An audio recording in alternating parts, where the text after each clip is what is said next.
Bonjour, je m'appelle Béatrice Adam, je suis kinésithérapeute spécialisée dans le coaching santé. Alors aujourd'hui, on met la ronce à l'honneur avec un thé vertueux, simple à réaliser, gratuit et délicieux. Si vous êtes nouveau sur la chaîne, c'est le moment de vous abonner en cliquant sur le bouton s'abonner sur la chaîne YouTube et la petite cloche pour recevoir toutes les notifications. C'est parti! Alors vous connaissez tous la ronce, le mûrier sauvage, soit par ses fruits, soit par ses aiguillons. En fait, la ronce est très intéressante parce qu'elle va coloniser les sols défrichés, mis à nu. Et donc à l'état sauvage, la terre elle est couverte d'arbres, de forêts. Et quand on va les couper, la ronce va être une plante pionnière qui va protéger le sol des variations de température, donc de l'assèchement par le soleil et du lessivage de l'humus par les fortes pluies. Donc elle offre une protection du sol avant que les grands arbres ne poussent. Et puis les mûres vont aussi servir de nourriture aux oiseaux pour préparer l'hiver, mais aussi pour préparer les grandes migrations. Donc c'est une plante qui est envahissante, mais qui est bien utile au final. Donc c'est le moment de récolter les jeunes feuilles de ronce. C'est mieux de les récolter quand elles sont jeunes, sinon elles deviennent un peu rêches. Donc c'est encore mieux quand elles ne sont pas encore tout à fait ouvertes, comme ici. Et donc vous verrez qu'il y a énormément de types de ronces différentes, de sortes de ronces différentes, mais au final, elles ont toutes un aspect en éventail. Donc il peut y avoir 3, 4, 5, 6 folioles, mais elles ont un aspect en éventail.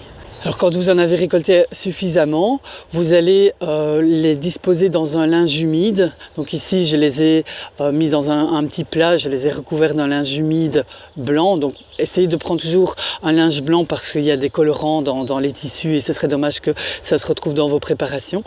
Et donc vous emballez vos feuilles, 5 à 10 cm de feuilles dans le linge humide et vous recouvrez d'un plastique. Donc moi ici je l'ai mis au déshydrateur parce qu'il y a un vent très froid, un vent du nord, et donc pour démarrer la fermentation c'est pas l'idéal, mais donc vous essayez d'avoir une température entre 20 et 35 degrés.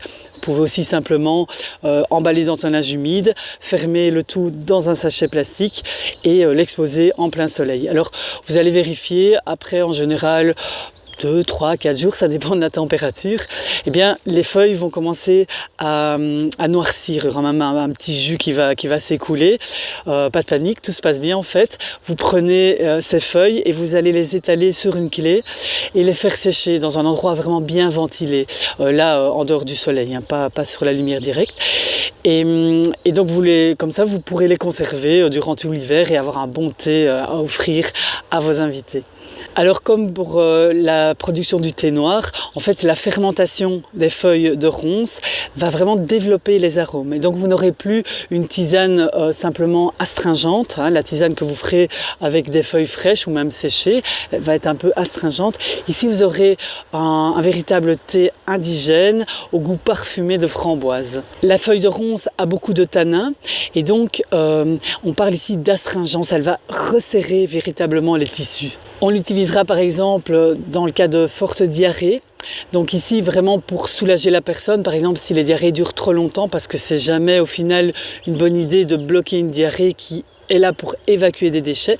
Mais donc pour soulager, ça peut être intéressant. Même chose pour les règles un peu trop fortes, si vous perdez beaucoup de sang, on peut calmer un peu le jeu. On l'utilisera aussi pour resserrer les tissus des muqueuses qui sont gonflées avec des saignements, comme dans le cas des gingivites, des aftes ou des angines virales. Et là, on va l'utiliser en décoction. Donc ça veut dire que vous prenez les feuilles et vous allez les faire frémir 3-4 minutes et puis vous laissez couvert pendant une quinzaine de minutes.